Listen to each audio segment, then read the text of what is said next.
हमारे YouTube channel भक्ति studio में आपका बहुत बहुत स्वागत है। आज हम नवरात्रा के चौथे दिन की कथा सुनेंगे। जय माँ भवानी। माँ दुर्गा जी की आराधना के लिए चौथे दिन कुष्मांडा माता की पूजा होती है। अपनी मंद मुस्कान से ही ब्रह्मांड को उत्पन्न करने के कारण इन्हें कुष्मांडा कहा गया है। कथा आती है कि जब सृष्टि नहीं थी, वह चारों ओर अंधकार ही अंधकार था, तब देवी ने अपने मंद मुस्कान से यह ब्रह्मांड रचा। सृष्टि की आदि स्वरूपा आदि शक्ति कुष्मांडा ही है। इनका निवास सूर्यलोक में है। इनके शरीर की कांति और प्रभा भी सूर्य के समान ही है। अन्य कोई भी देवी देवता इनके तेज की बराबरी नहीं कर सकता। संपूर्ण ब्रह्मांड में अवस्थित तेज इन्हीं की छाया है। ये अष्टभुजा देवी के नाम से विख्यात है।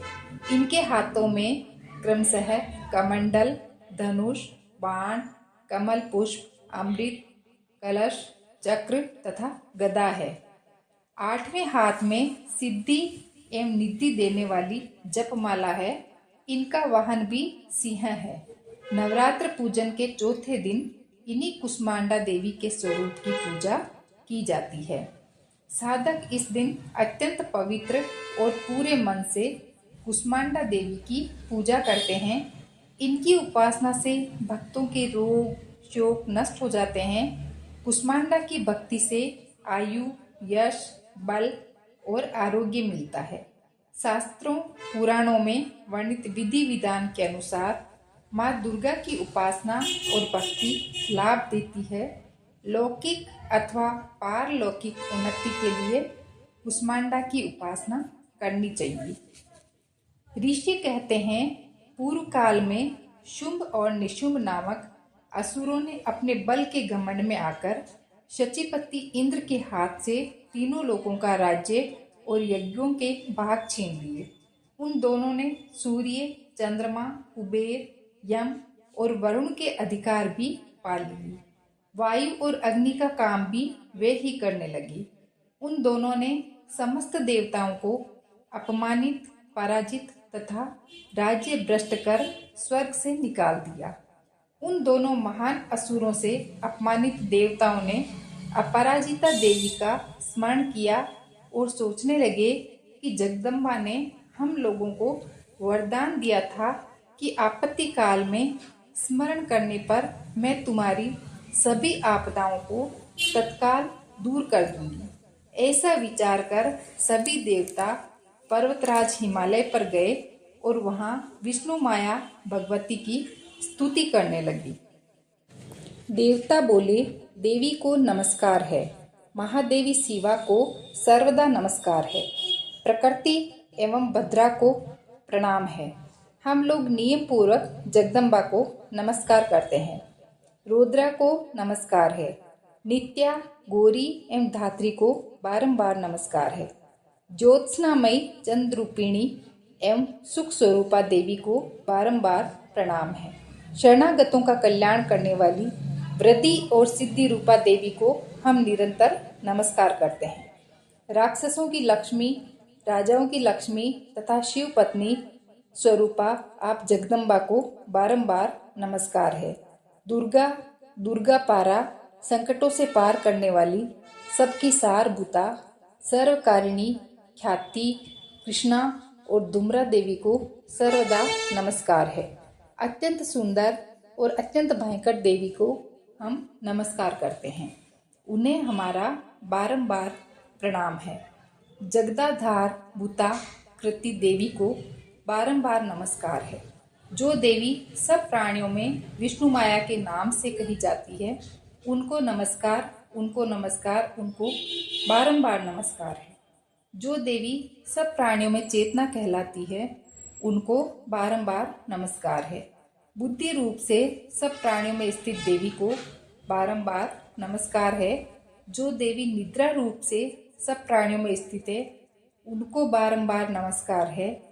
सब प्राणियों में शुद्धा रूप से स्थित देवी को नमस्कार, बारंबार नमस्कार है। जो देवी छाया रूप से सब प्राणियों में स्थित है, उनको बारंबार नमस्कार है। जो देवी सब जीवधारियों में शक्ति रूप से स्थित है, उनको बारंबार नमस्कार है।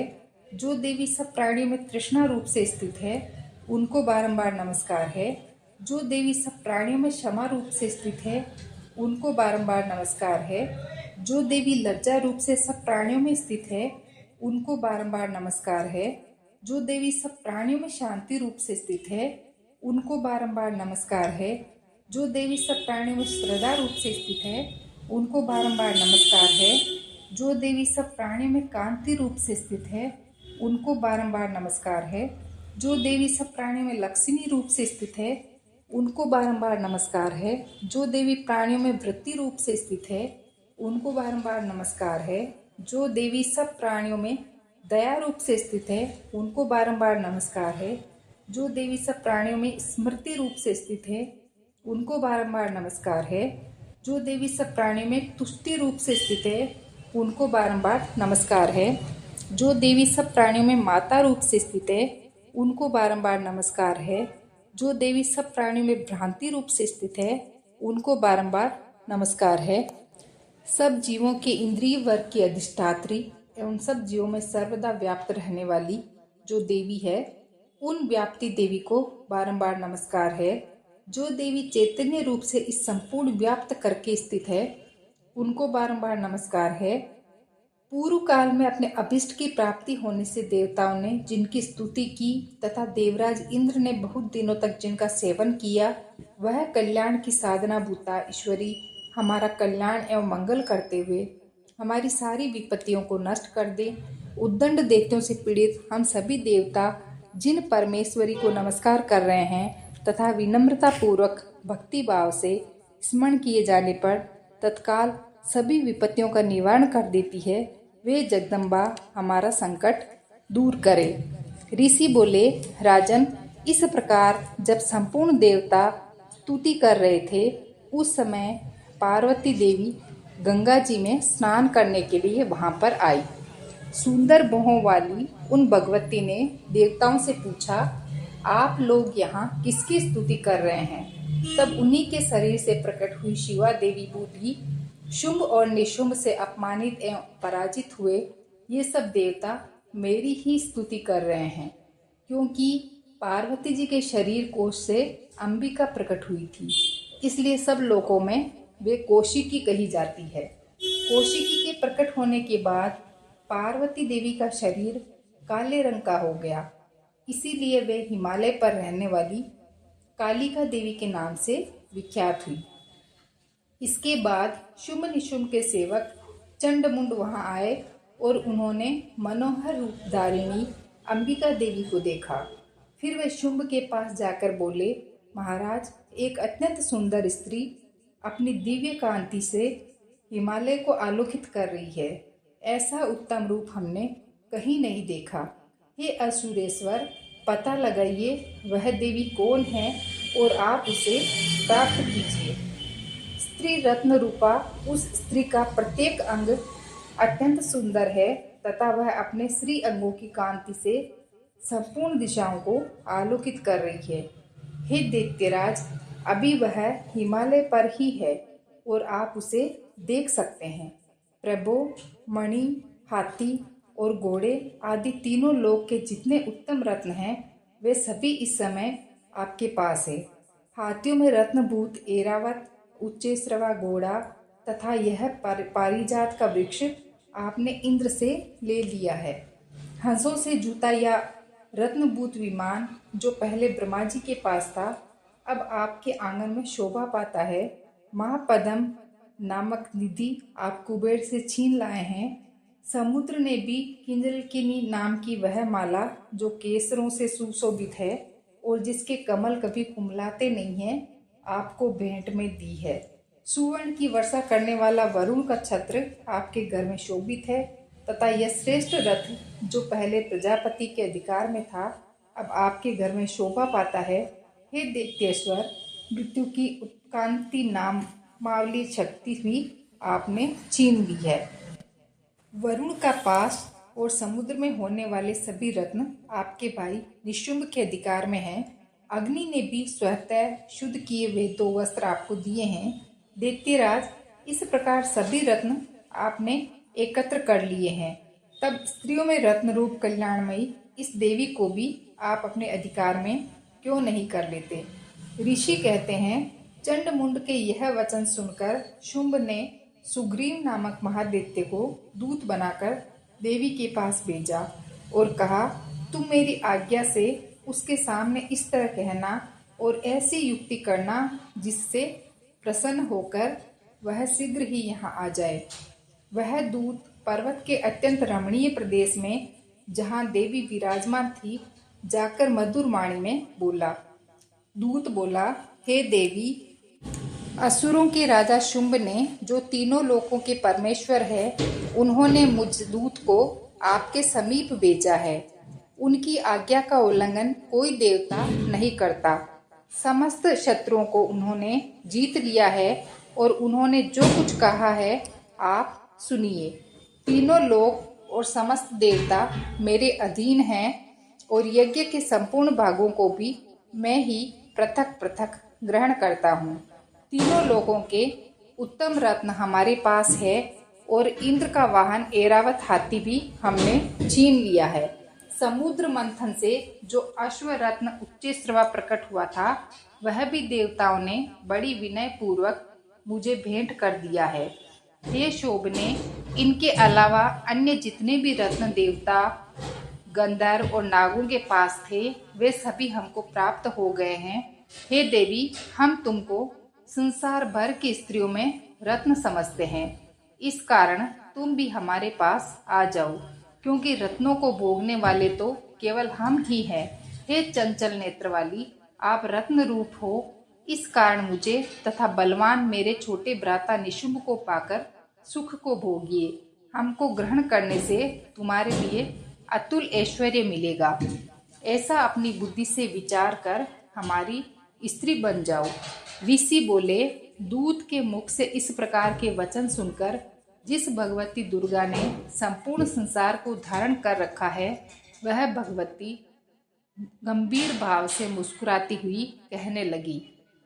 देवी बोली, हे दूत, तूने इस समय जो कुछ भी कहा है वह सत्य है, इसमें कुछ भी झूठ नहीं है। शुंभ तीनों लोगों का राजा है और निशुंभ भी उसी के समान है, परंतु इस विषय में मेरी जो प्रतिज्ञा है उसे मैं किस प्रकार झूठी करूं। मैंने अपनी अल्प बुद्धिवश जो प्रतिज्ञा की है उसे सुनो। जो मुझे संग्राम में जीत लेगा और मेरे घमंड को दूर कर देगा तथा संसार में मेरे समान बलवान होगा, वही मेरा पति होगा। इस कारण शुंभ अथवा निशुंभ महाअसुर यहाँ आकर मुझे जीत ले और तत्काल मेरा पाणी ग्रहण कर ले, इसमें विलंब की आवश्यकता नहीं। दूत बोला, हे देवी, तुझे बड़ा अभिमान है, मेरे सामने इस प्रकार की बातें मत कहो। तीनों लोकों में ऐसा कौन पुरुष है जो शुंभ और निशुंभ के आगे ठहर सकता हो। इनके अलावा अन्य असुरों के सामने समस्त देवता युद्ध में नहीं ठहर सकते। फिर तुम अकेली स्त्री किस तरह उनके सामने ठहर सकोगी।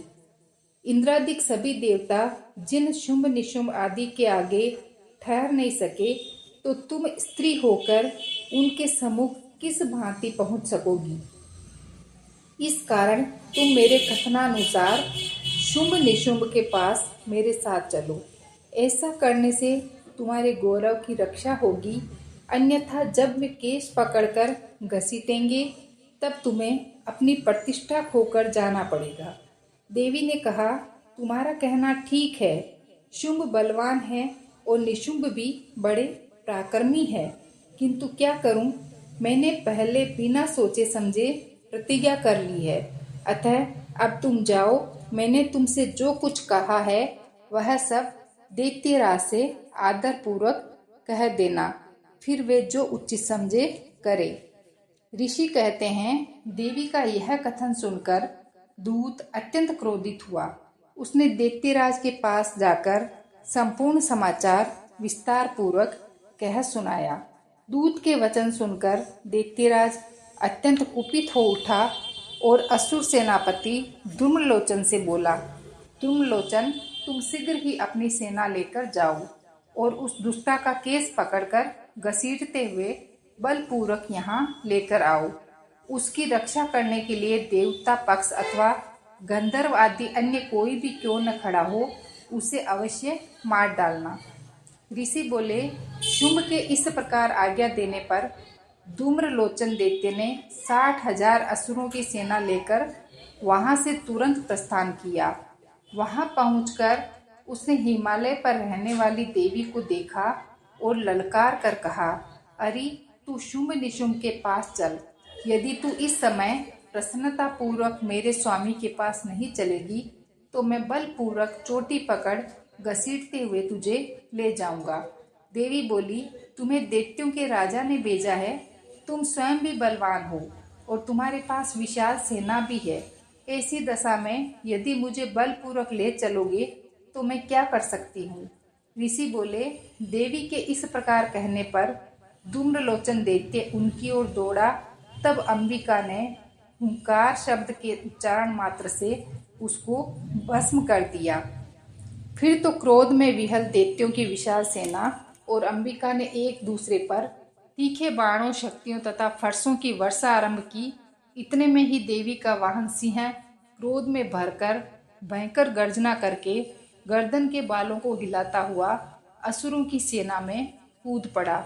उसने कुछ दैत्यों को नखों की मार से, कितनों को अपने जबड़ों की मार से और कितने ही मार दैत्यों को पटक कर डाढ़ों से जख्मी करके मार डाला। उस सिंह ने अपने नखों से कितनों के पेट फाड़ डाले और थप्पड़ पंजों से कितनों के सिर धड़ से अलग कर दिए। कितनों की भुजाएं और मस्तक काट डाले तथा अपनी गर्दन के बाल हिलाते हुए उसने दूसरे दैत्यों के पेट फाड़कर उनका रक्त चूस लिया। अत्यंत क्रोध में भरे देवी के वाहन महाबली उस सिंह ने क्षण भर में ही असुरों की सेना का संहार कर डाला। शुंभ ने जब यह समाचार सुना कि देवी ने धूम्रलोचन असुर को मार डाला तथा उसके सिंह ने सारी सेना का सफाया कर दिया, तब वह दैत्यराज अत्यंत क्रोधित हुआ। उसके होठ कांपने लगे। उसने चंड और मुंड नामक 2 महादैत्यों को आज्ञा दी कि हे चंड और हे मुंड, तुम लोग अत्यंत विशाल सेना लेकर वहां जाओ और उस देवी के केश पकड़कर अथवा उसे बांधकर शीघ्र ही यहाँ ले आओ। यदि इस प्रकार उसको यहाँ लाने में तुम्हें संदेह हो तो युद्ध में सब प्रकार के अस्त्र शस्त्रों तथा दैत्य सेना का प्रयोग करके उसको मार डालना और उस दुष्ट स्त्री के तथा सिंह के मर जाने पर उस अंबिका को बांधकर शीघ्र ही मेरे पास ले आना। जय माँ भवानी। इससे आगे की कथा सुनने के लिए नवरात्रा के 5वें दिन का वीडियो जरूर देखें। धन्यवाद।